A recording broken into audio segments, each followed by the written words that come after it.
Greetings friends and enemies, and welcome back to Art by Flan. Today we are working on a birthday piece of sorts. For whose birthday? Well, you're looking at her. Usagi's birthday is this month on June 30th, and I always do something a little special for her birthday. The last couple years they've been traditional, and I've forgotten until June 30th, so I scribbled it in my sketchbook. This year I remembered, and I decided to do a whole video about it for my channel, for my number one gal. Oh, Sailor Moon, excuse me. I did not mean to burp there. I could edit that out, but we're real here, so what are you gonna do? So I just did a cute little simple chibi for her birthday. Like I said, I do something every year because she's one of my all-time favorite characters, if not my all-time favorite characters. If you're new to this channel and you don't know how much Sailor Moon has influenced me in my life, in my art, well, let's do you some learning, because I saw this show for the first time when I was like 8? No. Yeah, probably 8 or 9. When I first saw this show, and the very first episode I ever saw, I remember it vivid, clear as day, was the one of the original anime where she transforms into Princess Serenity for the first time, and it blew my damn mind. My little 8-year-old mind was blown. I knew from that moment on that I wanted to learn to draw like that. I've been doodling a lot because you're a kid. You draw all sorts of little things, all the time. It's just, I did. I don't know if that's typical people who don't grow up to be artists, but for me, I was drawing things all the time. Bad things, but things.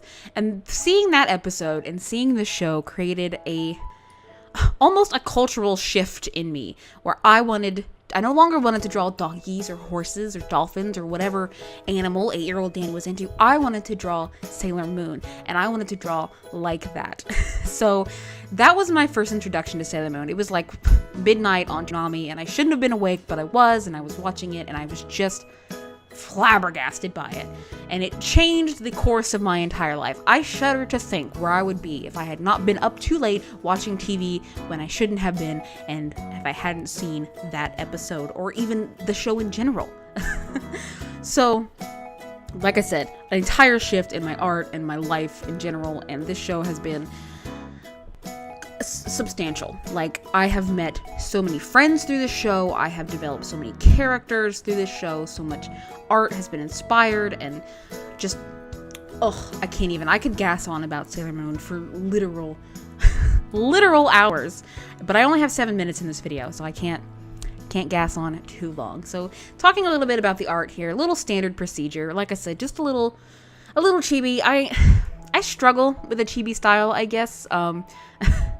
I feel like it's not abbreviated enough. Sometimes my chibis seem almost too not chibi, and then sometimes I feel like they're almost too abbreviated. But I feel like this is an okay middle ground.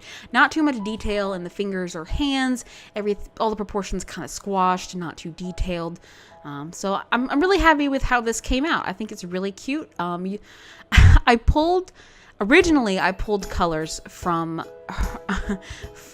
official artwork, but it was brought to my attention that I never really bothered to think about this before, that all of her, from promo art colors of the anime are blinding primary colors.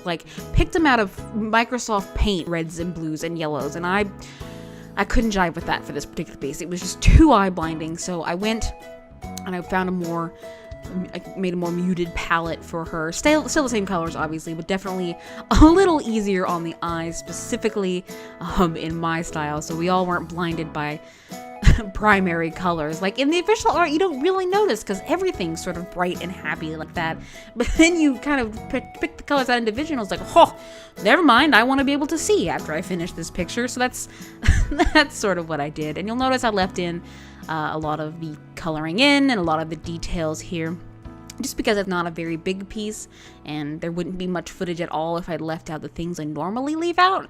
I've considered leaving out line art on some of my pieces. I don't know if I've talked about this here or or just with the people on my Discord. If you don't know, I have a Discord server where y'all can come and hang out. The link is down in my bio if you are interested in joining. We are nice. We are encouraging. We'll help you with your art. We'll talk about video games or life or whatever. So you can check that down if you're interested. But I mentioned leaving out line art in these videos just because I feel like it takes up a lot of time, and I considered maybe cutting down video length by removing it because I have to speed it up quite a lot. Line art and shading are obviously the bulk of my art and take the longest time. So I was just wondering if maybe I should leave that out. Let me know what you guys think. Should I just cut it harder? Should I just leave it as it is? It's okay. Does it take up too much time? Let me know. I think I've asked that before, but I can never remember what and ultimately I decided to leave the line art in, so I'm guessing y'all are okay with it. I know people on my Discord said, no, leave it in, just cut it harder, or make it faster, make it shorter, so that's what I've been doing. Also, shading takes up a lot of time. There are a couple videos that I have a lot of footage for because they come from like live streams and stuff that I have to cut super hard just so the video isn't 400 hours long, because I like to keep a 5 to 10 minute length for my videos, because I feel like 10 airs on the long side for me, and 5 kind of airs on the short side. So most of mine you'll see are in the 6 to 7 minute range, because I feel like that's a good length. Like it retains it has good viewer retention, because most of my videos start dropping off about that time, at least the last time I checked. So I wanted to make sure things were nice and easily digestible, and you can watch it on a quick bus ride or something if you were so inclined to do so. But I'm putting the finishing touches here, and as you can see, I'm going through and coloring all my line art because it gives all of my work a bit of a softer look. It brings everything sort of together without those harsh black lines. I love line art. Like, I used to never do line art. You can see that in some of my older art.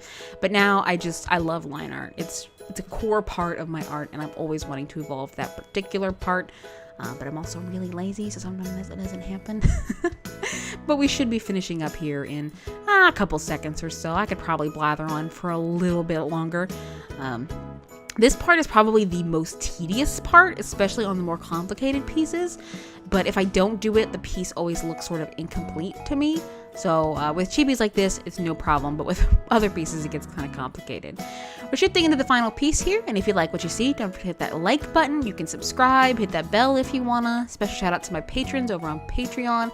Adri Scribbles and Parsvale, you guys are awesome. And you guys watching are also awesome. Thanks so much for watching. Bye.